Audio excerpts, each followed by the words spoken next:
그 가는 건 아까 설명한 대로 네. 잘 가르면 되는데 네. 하지법을 다시 한번 옛날 생각을 다시 돌이키면서 이제 좀 들어봐봐. 네. 일단은 끌은 이게 조심해야 돼. 그지? 다른 거하고 다르게 얘는 좀 많이 다칠 확률이 높거든. 그래서 이제 끌 사용할 때는 좀 파지법부터 일단 기본적인 내용을 좀 알고, 그 다음에 사용법도 좀 알고, 그 다음에 써야 안전하게 사용할 수 있거든.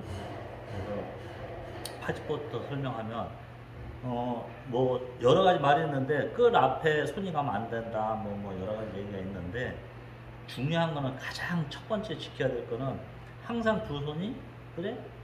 붙어 있어요. 그렇지, 붙어 있어야 돼. 이렇게 잡던 뭐 이렇게 잡던 뭐 어떻게 하든 두 손이 붙어 있어야 돼. 그래야 안 다치는데 얘하고 얘하고 따로 노르니까 이제 다치는 거야. 그렇지? 네.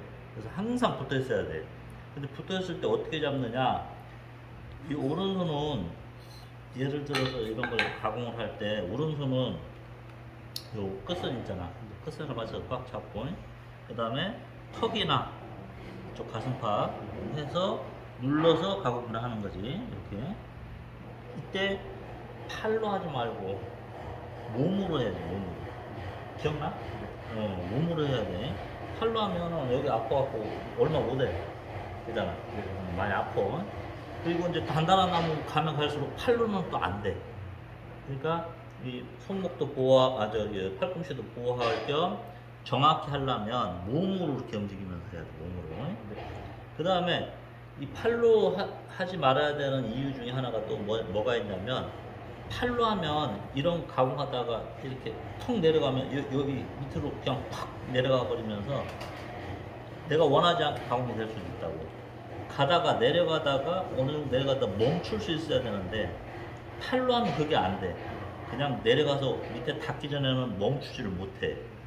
근데 몸으로 하면 이렇게 지그시 누르면서 하기 때문에 자기가 뭐 이 암장구 같은 경우 반만 파고 싶다 이럴 때도 어느 정도 내려가다 멈추기가 좋아. 그지? 그러니까 꼭 몸으로 이렇게 해야 돼. 팔로 하면 아프기도 하고, 그 다음에 적당히 내려가서 멈춰야 되는데 그것도 안 되고 여러 가지 문제가 생기니까 꼭 몸으로 해야 돼. 네, 안녕하세요. 자, 그래서 이 팔로 이렇게 해야 되고, 이때 이제 이 왼손이 가이드 역할을 해주는 거야. 그러니까 각도도 가늠할 수 있고, 그 다음에 힘 조절을 할 때도 어느 정도 내려가다 멈춰야 될 때 멈출 때도 얘로 꽉 잡아서 스톱을 시킬 수가 있어야 돼. 그러니까 이 왼손은 항상 끌에 다 있어야 돼. 그래서 보통 수직으로 끌질 할 때는 이런 식으로 내리는 거고, 그 다음에 만약 이런 거 암장구 할 때도 이렇게도 가공을 하지만 이렇게도 가공을 하지만 이런 식으로 돌려가면서 가공을 할 수도 있지만, 바닥 정리할 때는 또 이렇게 잡아야 된다고. 이럴 때는 또 이 왼손이 따로 이렇게 하면 안 되고 항상 다 있으라고 했으니까 얘가 닿아야 된다고. 다 있는 상태로 이렇게 밀어야 돼. 그렇지? 그러니까 기본적으로 수직 끌질은 이렇게 하는 거고, 이런 식으로. 그 다음에 옆으로 잡고 할 때는 이렇게 하는 거고. 그지? 그리고 이거 할 때도, 이거 수직을 할 때도 이 손이 누를 수 있으면 이렇게 잡고 누르는데, 이런 식으로 누르는데, 여기 같은 데는 이렇게는 못 잡거든? 네. 그러잖아. 이 자빠지지. 누를 수가 없으니까. 그러니까 이럴 때는 이렇게 잡고, 부재를 이렇게 잡고, 엄지손가락으로 대주고, 칼끝에다 걸고, 몸으로 눌러서 이렇게 가공을 해줘야 되는 거야.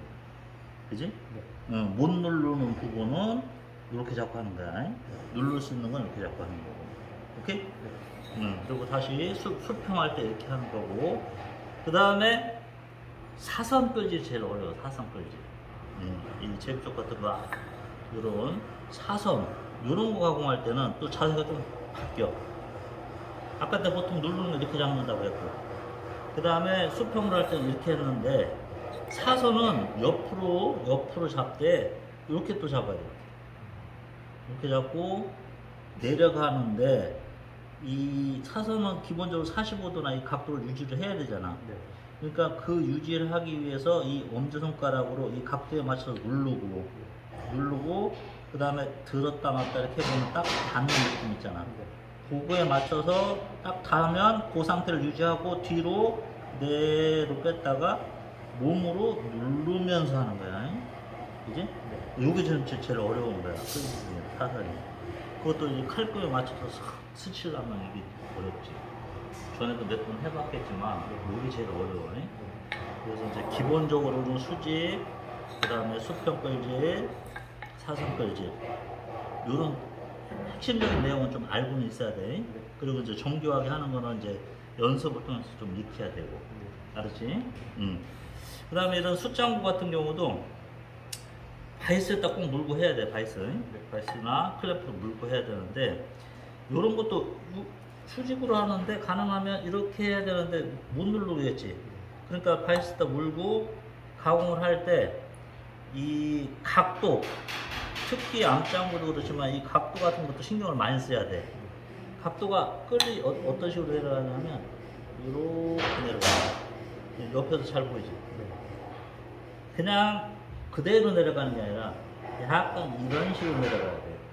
이런 식으로 심하게 얘기하면 그래야 여기가 살짝 더 파져야 이런 테두리가 딱 닿고 여기 공간이 미세하게 생겨야 나중에 본딩을 할 때 여기가 본드가 남아갖고 쐐기 역할을 해준다고. 암장구도 약간 이렇게 파잖아. 얘도 약간 이렇게 파면 공간이 이렇게 생기면서 공간 안에 본드가 이렇게 들어가야 나중에 시간이 지나면 본드가 떨어진다고. 시간이 지나면 뚝뚝뚝 떨어져. 근데 떨어져도 얘가 이렇게 공간에 남아있으면 서로 공간 사이에 본드가 굳어서 있으면 걔가 쪽매 쐐기 역할을 한다고. 그러니까 끌을 내릴 때 약간 사선으로 이렇게 하는 걸 잘 생각하셔야 돼. 이렇게. 기억나 이거? 요거 잊지 말고. 그래서 파지법은 하여튼간 수직, 그 다음에 수평끌질, 그 다음에 사선끌질 요게 있다는 걸 알고, 그 다음에 전체적으로 끌은 그냥 수직으로 그대로 내려가는 게 아니고 약간 이런 식으로 간다. 약간 요거는 알고 있어야 돼. 알았지?